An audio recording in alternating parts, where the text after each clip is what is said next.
James Lynch here for MMA News. Happy to be joined by my next guest, one of my favorite fighters to talk to and interview. And he's got a big rematch coming up here against Cheick Kongo on October 10th at Bellator 248. It is Tim Johnson back here on the program. Tim, how's it going?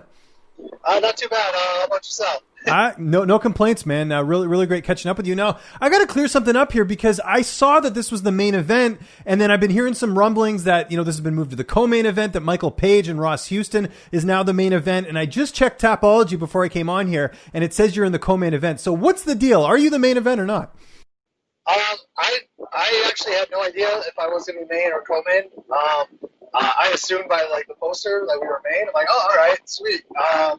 And then they were Bellator's take us as co-main events. So honestly, it's probably I probably don't have enough fanfare. Honestly, and then mine and Cheick's fight didn't go really. It wasn't very entertaining for the most part for our first go around. So I don't think a lot of people were like, Johnson Kongo too. Why we should be excited about that? So, not the end of the world to me, I guess. Either way, whether you're at the bottom of the card or the main event, you still got to show up and fight. Yeah, no, for sure. Well, I disagree with you on the popularity part because we'll talk about your last fight in a second. But so what does the contract say? Does it say 5 rounds or 3, or was the fight always 3 rounds? The fight was always 3 rounds. Oh, okay. I got you. Okay. Because I was going to say, if they had you as 5 rounds in a co-main event, that would be kind of weird, but didn't think that was the case. So we got to talk about your last fight, though, man. What a win that was over Matt Mitrione, TKO victory. I know you've really been putting things together working in Las Vegas. We saw that on display in the fight. Was that the most satisfying win of your career? I mean, that's got to be up there, defeating a really tough veteran in Matt Mitrione. It was satisfying. Probably not the most satisfying in my career. I think the most satisfying one would probably got my hand raised against Volkov, but I digress.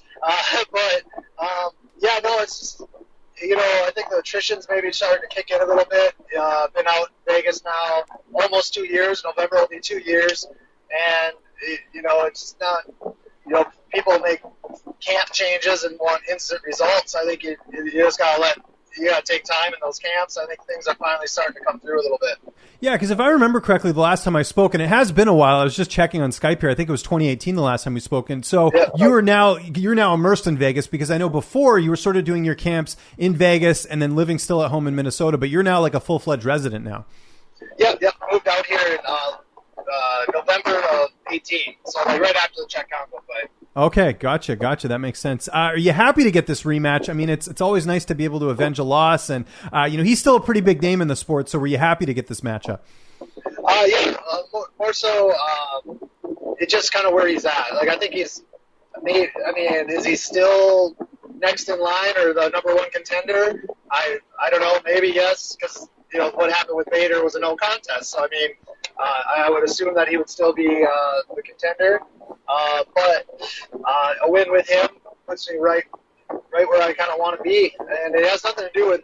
And right away when I was like, I want a rematch with Cheick, people were already like, oh, I got some kind of vendetta against Cheick. No, absolutely, I don't. Cheick's a heck of a sportsman and a nice guy, and more than anything, it's just I can handle losing, but not losing like I did. Right.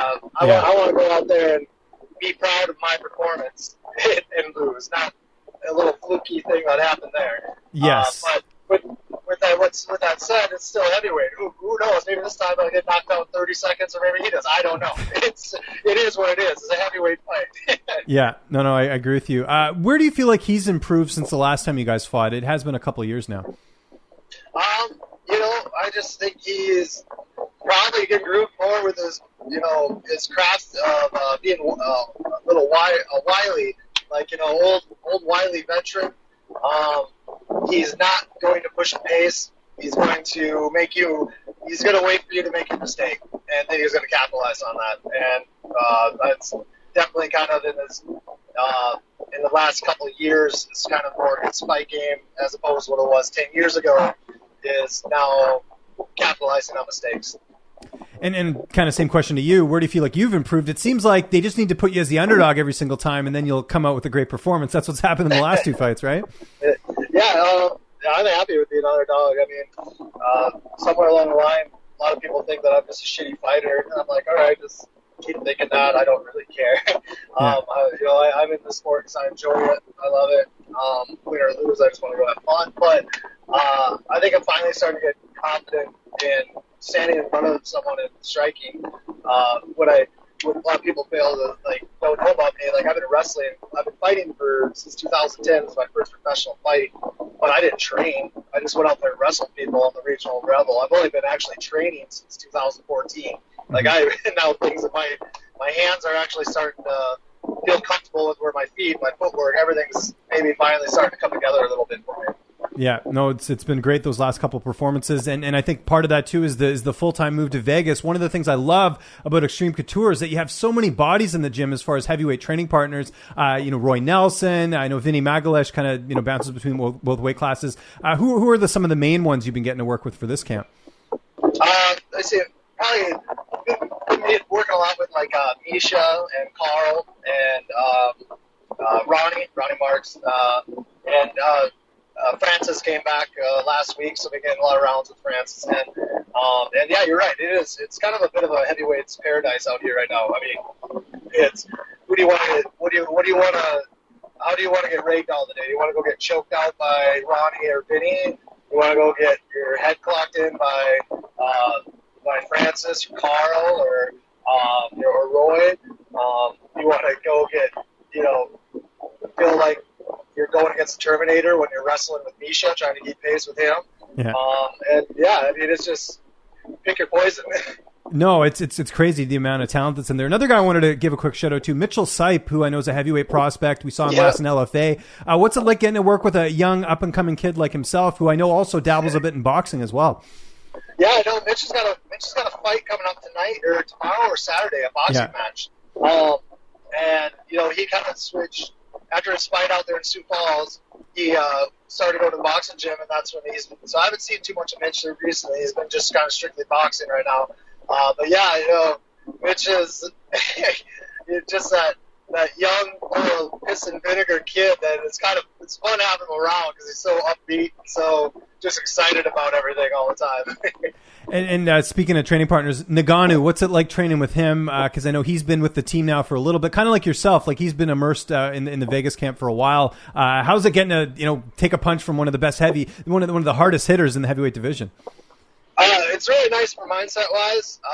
You get ready for a fight. It's like, well, I'm not going to get hit any harder in the fight than I am in the practice. Exactly. Yeah. So it is what it is. Yeah. No, absolutely, man. That's great. On that same note, who's going to be in your corner for this fight? I'm going to have Nathan Bennett and my coach from Fargo, Dylan Spicer. Excellent. Okay. And how's this fight playing out? I know you said it could go a number of different ways, but I'm sure perfect scenario, you go out there and you knock him out in like 30 seconds, right? Oh, yeah. I mean, that's definitely my resume. But I was told that they wanted, after my Tyrell fight, they wanted, when I was doing the commentator crew, they wanted me to kind of be like, yeah, that's my style. I told them, listen, I know who I am. I throw strikes, but I'm not a knockout artist by any means, so I can still stay within myself. But, this fight, this time home the round, I think it's going to be a bit of a grinder. It's going to be a lot. Running around trying to get cut some corners and find some stuff, but it might possibly end in a decision. And we sort of talked about it there. I mean, the implications of this fight are huge. I think the winner of this has to fight for the title next. Do you get the sense that the heavyweight title will be defended? Because Bader just lost his heavyweight title, so I imagine he's got to come back up and defend that heavyweight title. Yeah, absolutely. I'm pretty sure that Bader will be defending his heavyweight title now. And yeah, I don't know. Maybe we'll bump to heavyweight for good. I don't know what his game plan is. He's a couple years older than me, and he's a thick.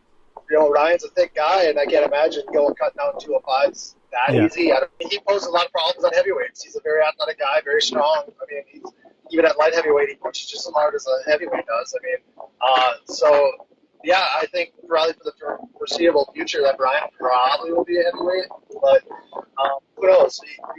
I have no idea what he aspires. Maybe he wants to make one last run at light heavyweight for shits and giggles. I don't know. Yeah, maybe he wants to avenge that loss because it was a pretty dominant win for Nemkov in that one. But on that note, I mean, you must sort of get the sense that the winner will get the title shot, just because, I mean, even if this isn't the co-main event, it's still it's not the main event, I should say. It's still a pretty marquee fight on a card. I would think, like, I can't think of any other heavyweight matchups right now that would sort of rival you and Cheick going into this fight, right? I would like to think so. Yeah. But they haven't given you any indication by the sounds of it, or no? No, not really. And I'm kind of ignoring. I'm definitely not looking for the future right now. Of course, now. Just, I understand the implications of where this position, a win here positions me. Like, in that aspect, I have total respect for the fight that we're having. But at the same time, I'm doing the math, and I'm thinking, I'm like, well, Matt Mitrione was, he was in the semifinals, so he was, top 4, and Cheick just fought for the title, so I mean, that's top 2, so I'd have to think for a win over number 4 and a win over number 2 would have to, put me right there. Yeah, no, for sure. Hypothetically, if you were to fight Bader, how do you look at that from a style perspective in terms of the two of you squaring off? That's a good question. I haven't really thought of fighting Bader yet. So you kind of caught me off guard. No worries. That's what I do. I got to spice this up a little bit, Yeah, no, absolutely. It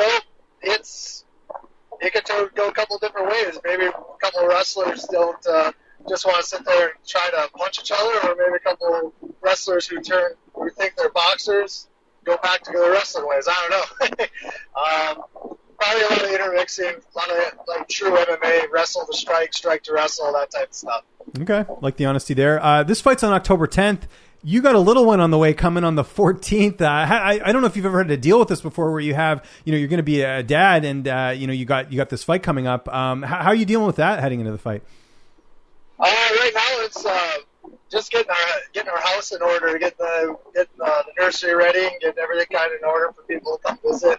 Stuff like that, so it's not business as usual as a normal pre-fight week right now, right. Which I think is kind of a positive almost. Takes mind off the fight, takes mind off the training, and kind of look at the bigger picture of, what's going on in life. Yeah, no, obviously, hope everything goes well on that front, leading into the pregnancy and everything. So that'll be into the birth, I should say. She's already pregnant. Never mind on that.